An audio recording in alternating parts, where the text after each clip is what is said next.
1 Corinthians 13 verse 11, it reads, "When I was a child, I talked like a child, I thought like a child, I reasoned like a child, and when I became a man, I did away with childish things." Here Paul was not talking about physical, but the spiritual childhood. Many of us as Christians, we go through this transformation referred to by Paul.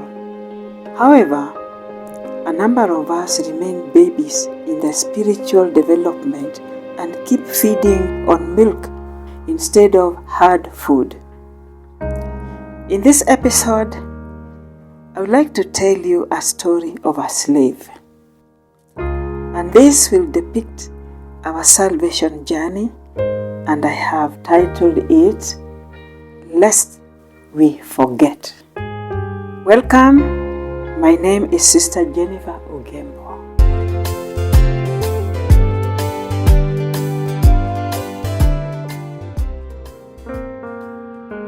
So this story is told of a young man who was taken captive from his homeland by a king, and he became his slave.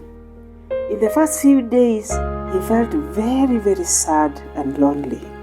He longed for home and his people.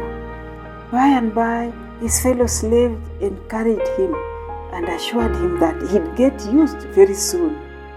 True to their words, he soon forgot his misery, and within a short time, he proved to be a hard worker and a darling to his fellow slaves and the king. He got promoted, but note, he maintained his status. His new title was changed to the chief slave. Mark the word slave. He became of age, and he could only marry a slave girl, and their new label was the slave and his wife. Soon they were blessed with children, and they were referred to as the slave family.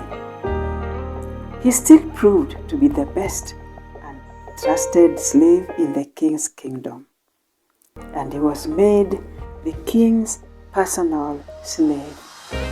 You mark that? The word slave is still hanging on to him. Because he and his slave family were basking in the king's favor, he forgot all about home. Years later, his relatives came to buy his freedom. The king agreed, but he pegged a huge price for his ransom.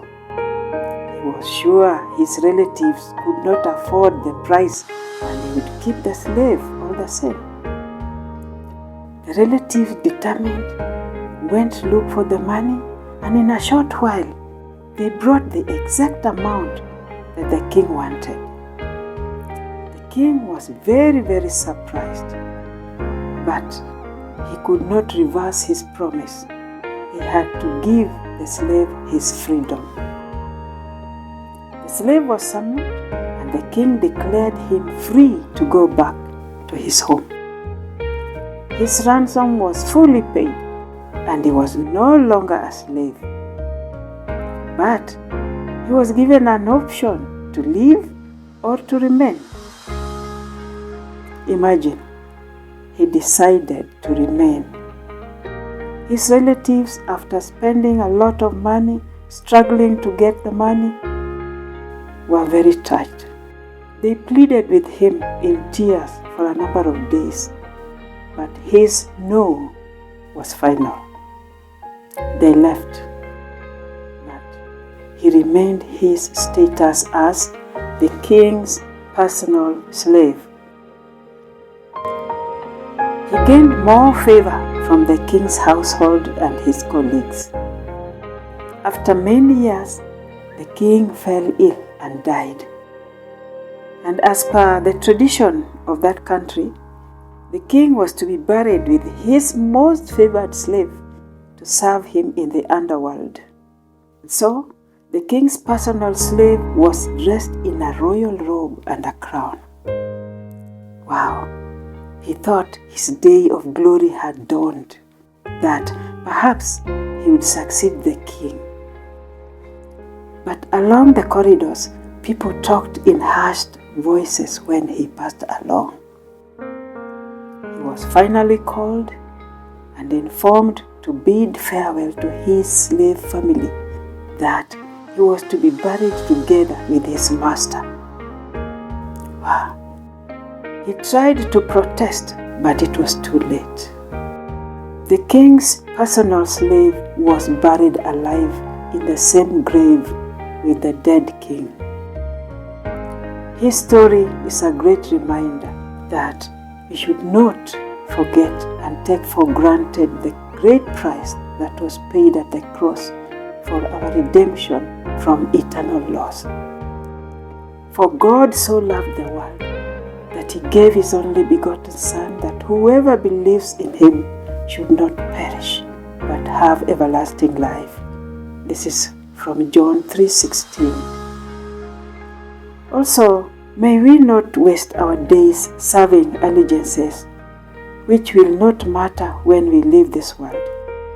May it be our prayer to be the royal priesthood destined to show forth God's praises. Finally, it is time to reawaken our spirits, not to take for granted the grace that was given to us by God and the price that was fully paid by Jesus Christ on the cross for our sins. May we live meaningful lives, free from the burden of sin, and not be conformed to the patterns of this world, but be transformed by the renewal of our minds. We read this in Romans chapter 12, verse 2 to 3. So thank you so much for your time. I hope you have been blessed. Kindly like and share to bless someone else. If it is your first time, please subscribe to the channel for more blessings. I am your sister, Jennifer Ugembo.